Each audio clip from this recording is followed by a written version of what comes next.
मी आता उभा आहे बक्षी हिप्परगा या गावामध्ये। खरं तर माझ्या पाठीमागे जे दिसतंय ते कुठलंही तलाव नसून ते खरं तर शेत जमिनी आहे आणि त्यामध्ये पिकं घेतलेले आहेत। उडीद पिकं असतील, त्याचबरोबर मका आहे, वेगवेगळी पिकं जी आहेत ती या संपूर्ण या भागामध्ये घेतलेले आहेत। मात्र आपण जर पाहिलं तर या शेताला आता तलावाचं स्वरूप जे आहे ते प्राप्त झालेलं आहे, कारण गेल्या 2 दिवसामध्ये मुसळधार पाऊस झाल्यामुळे मोठ्या प्रमाणात जे गावचा ओढा आहे त्या ओढा ओव्हरफ्लो होऊन हे सर्व पाणी जे आहे ते शेतामध्ये आलेलं आहे आणि त्यामुळे पूर्णतः शेती जी आहे ती आता पाण्याखाली गेल्याचं चित्र पाहायला मिळतं। खरं तर खूप कष्ट करून ही सर्व शेती जी आहे या शेतकऱ्यांनी पिकवलेली असते। काय सांगाल तुम्ही? खरं तर कमरे एवढं गुडघ्या एवढं पाणी जे आहे ते आपल्या शेतामध्ये आहे आणि काय काय ह्यामध्ये पीक तुमचं होतं आणि काय नुकसान झालं? मी शेतकरी नानासाहेब हरदास जाधव। माझ्या 2.5 एकर जमीन आहे गावाच्या कडेला। पूर्ण हे 4 ते 5 दिवस झालं पूर्ण पाणी आहे। त्या क्षेत्रामध्ये मी उडीद, मूग, सोयाबीन ह्या 3 प्रकारचं पीक घेतलं होतं। ह्याच्या पावसानं पूर्ण पिकाचे नुकसान झालेले आहे। मग आणि वडा ओव्हरफ्लो झाल्यामुळे सगळं आमच्या शेतकऱ्याचं पूर्ण माती वाहून गेले, पीक वाहून गेलेलं आहे। शासनाने याच्यावरती काहीतरी तोडगा काढून पाण्याची पण विल्हेवाट लावून द्यावी, शेतकऱ्याचं नुकसान भरपाई मिळावी। खरं तर तळहाटाच्या फोडाप्रमाणे तुम्ही ह्या पिकाला जपता, वाढवता आणि अचानक अशा आसमानी संकटामुळे तुम्हाला अडचणीचा सामना करावा लागतोय। जवळजवळ 1.5 महिना पाऊस नव्हता, त्यामुळे आम्ही स्वतः लहान लेकराप्रमाणे आम्ही ह्या पिकाला जपून पाणी देऊन मेहनत करून एवढं 1.5-2 महिन्याला जपलं आम्ही। एवढं जपून शेवटी पावसाने अशी परत शेतकऱ्याची नुकसान हानी झालेली आहे। तरी काहीतरी खर्च मिळावा असं आमची एक अपेक्षा आहे। आणि पूर्ण शेतकऱ्याचीच जवळजवळ 1000 एकर जमीन इकडं आहे, अशी सगळी पाण्याखालीच आहे। जवळजवळ पूर्ण लांबपर्यंत पाणी थांबतं साहेब। पण मग आपल्यासोबत गावचे सरपंच देखील आहेत।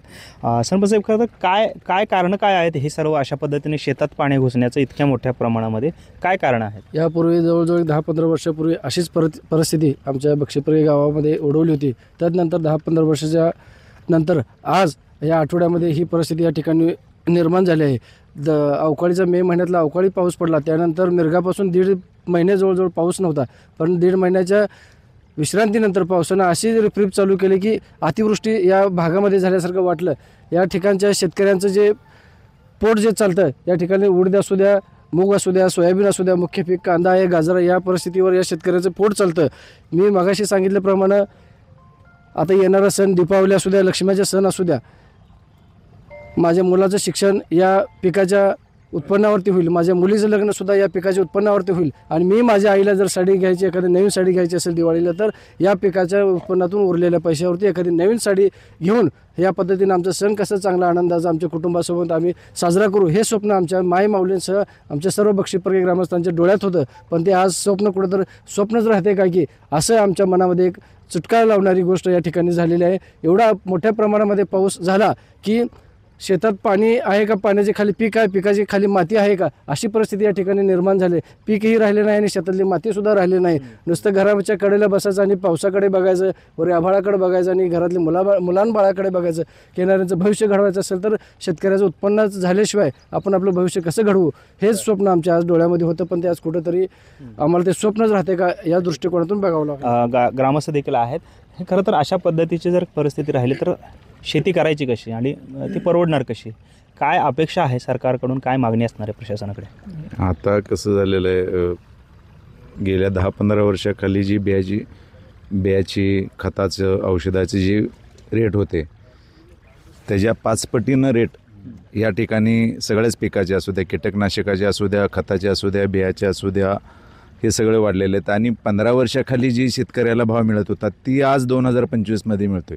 आणि शेतकरी जीवापेक्षा जास्त राबून या सगळ्या गोष्टी कशा पद्धतीनं ती तयार करायचं ते करून जीवाची बाजी लावून तयार करतोय। आणि शेवटी निसर्गाचा लहरीपणा, एकीकडनं पाऊस येऊन जाणार, एकीकडनं पाऊस नाही येऊन जाणार। 1 महिना अगोदर पिकं पाऊस नसताना गेली आणि आज 5-6 दिवसाच्या झालेल्या अतिवृष्टीमुळं, वरून पडलेल्या पावसामुळं जवळजवळ बक्षीहिप्परगा गावाची 1000 हेक्टर जमीन कुणीकडे बघील तिकडे या ठिकाणी पाणी आहे।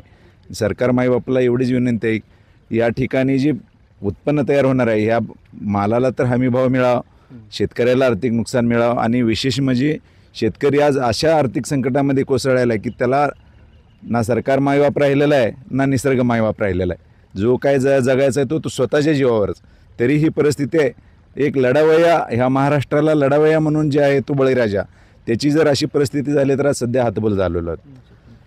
पण पाहतोय खरं तर अतिशय दयनीय अशा अवस्था जी आहे ती शेतकऱ्याची झालेली आहे. कारण हे शेतातलं पीक जे आहे ते आता पूर्णतः निघून गेलेलं आहे आणि केवळ पीकच नव्हे तर मातीसुद्धा या ठिकाणी या पावसाच्या पाण्यामुळे निघून गेलेली आहे. त्यामुळे अडचणीच्या परिस्थितीला सामना देत हे शेतकरी आता आपला गुजराण जे आहे ते करताना पाहायला मिळतं. कॅमेरामन विजय आवटेसह सागर सुरवसे, TV9 मराठी, सोलापूर.